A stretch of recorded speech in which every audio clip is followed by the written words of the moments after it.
여러분, 혹시 이런 어르신을 보신 적 있습니까? 명절날 온 동네가 자식들 웃음소리로 북적일 때 유독 정막이 흐르는 집. 아흔을 넘긴 노인이 휠체어에 의지하면서도 고기를 끊어 찾아온 칠순의 동생들을 지팡이로 내쫓는 광경 말입니다. 동생들이 문 밖에서 애걸복걸합니다. 형님, 이제 우리 다 죽을 날 받아놓은 처지 아닙니까?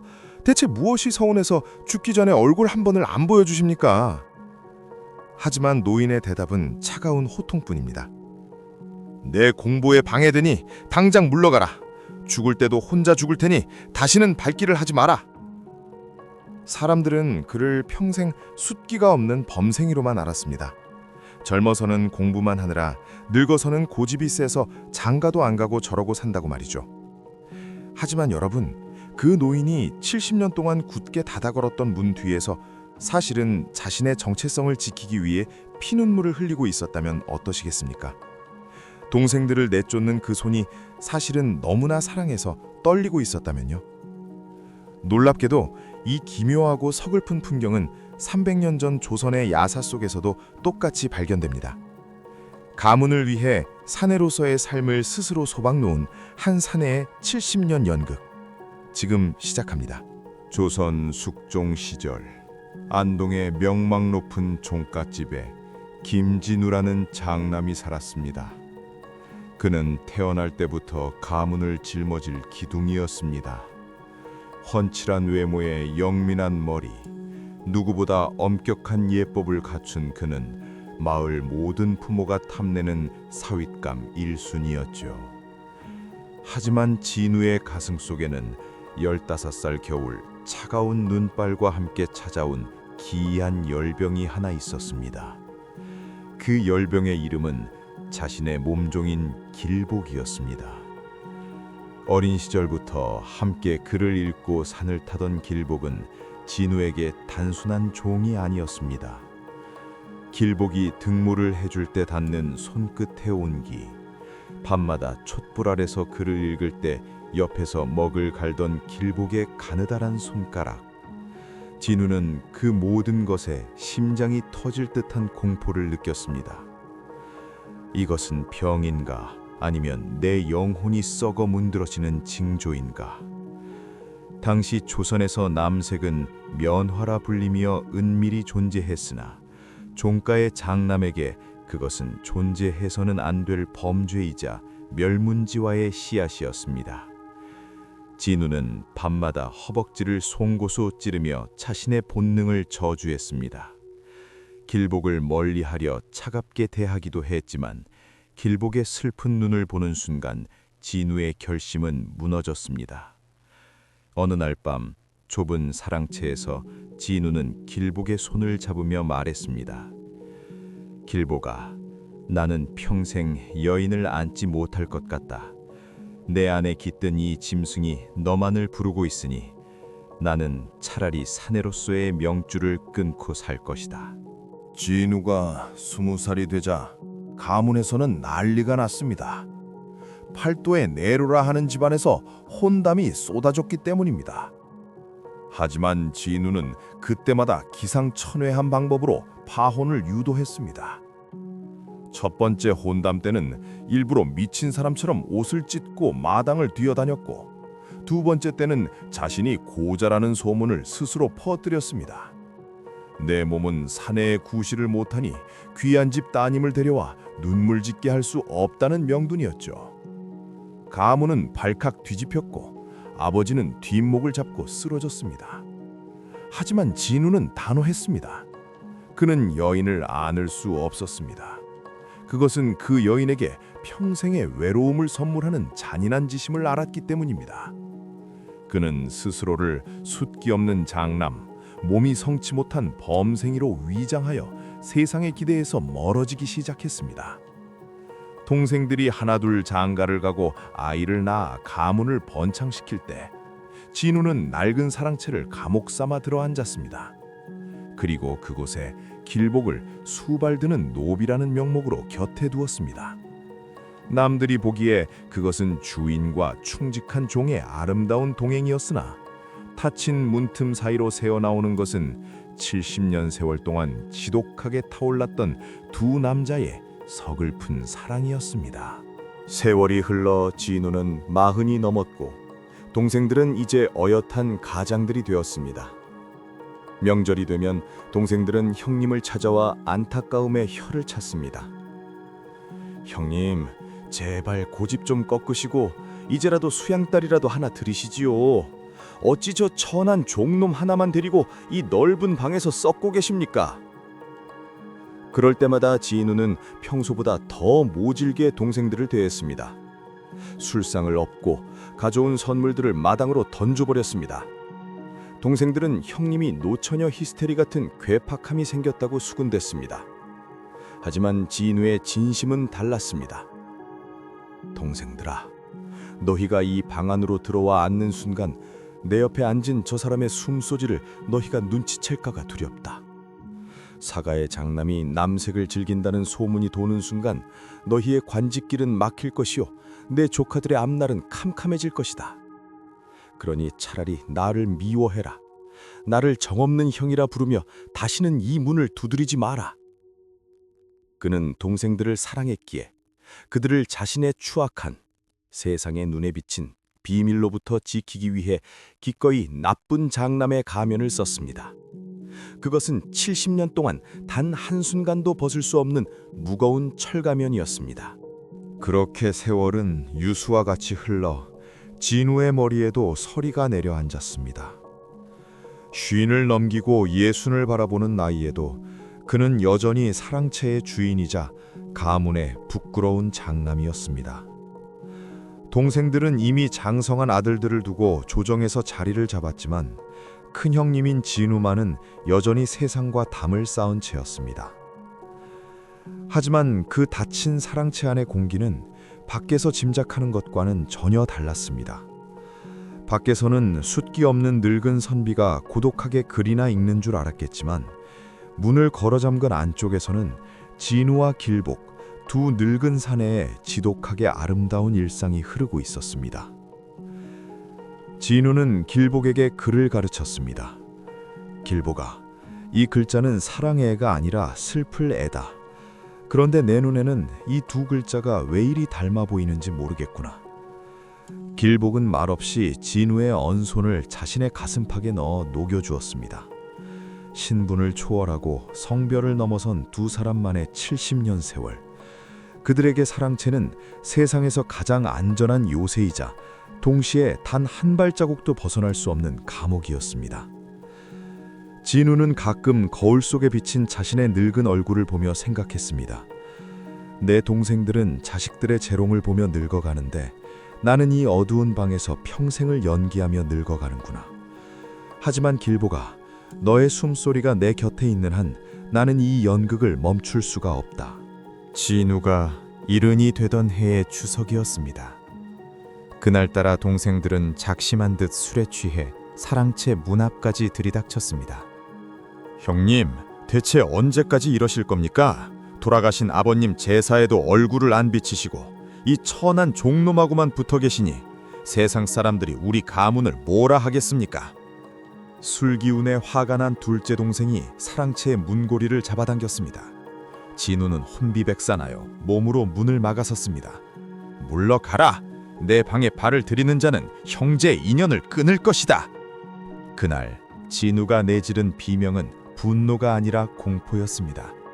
만약 문이 열리고 방 안에서 길복이 진우의 무릎을 베고 누워있던 흔적이라도 들킨다면 가문의 명예는 그날로 끝이었습니다. 동생들은 형님의 지독한 박대에 침을 뱉으며 돌아갔습니다. 정말 사람 냄새 안 나는 지독한 인간이야.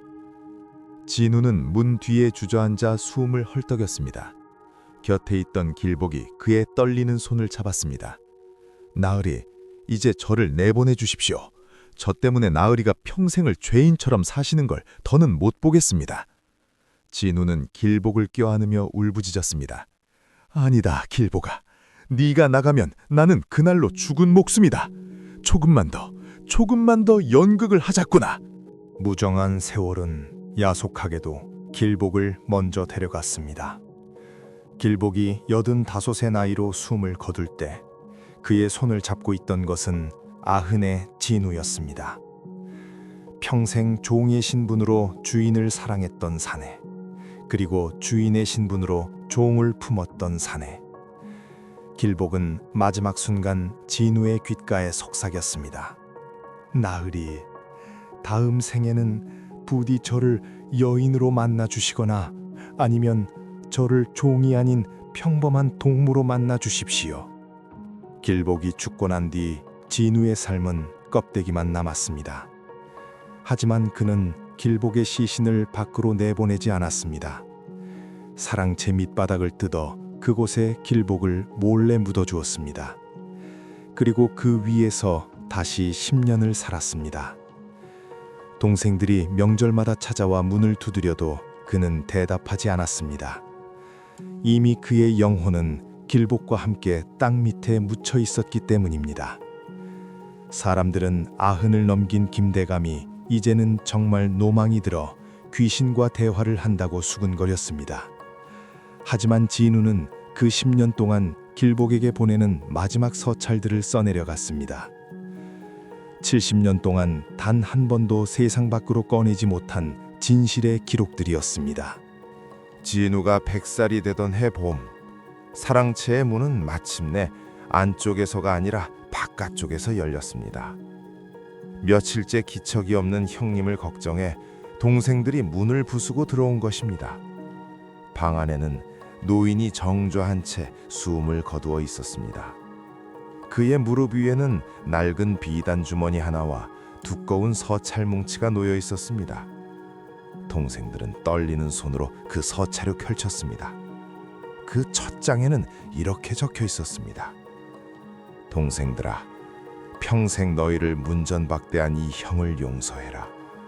나는 숫기가 없어서 장가를 안 간 것이 아니여 공부에 미쳐서 너희를 멀리한 것도 아니었다.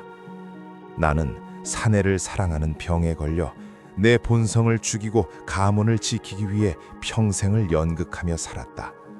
내 곁에 길보기가 내 정인이었음을, 그 사실이 너희의 귀에 들어갈까봐 나는 평생 너희를 밀어내며 살아야 했다. 이것이 내가 장남으로서 너희에게 줄 수 있는 유일한 사랑이었다. 동생들은 그 자리에서 통곡했습니다. 자신들이 정없는 인간이라 욕했던 형님이 사실은 가문의 명예를 지키기 위해 자신의 70년 인생을 통째로 불살라 제물로 바쳤다는 사실을 깨달았기 때문입니다. 방바닥 밑에서 발견된 길복의 유골과 그 곁에 놓인 진우의 낡은 갓은 70년을 이어온 금기된 사랑의 마지막 증명이었습니다. 오늘 노년야사에서 다룬 이 이야기는 단순히 남색에 관한 야사가 아닙니다.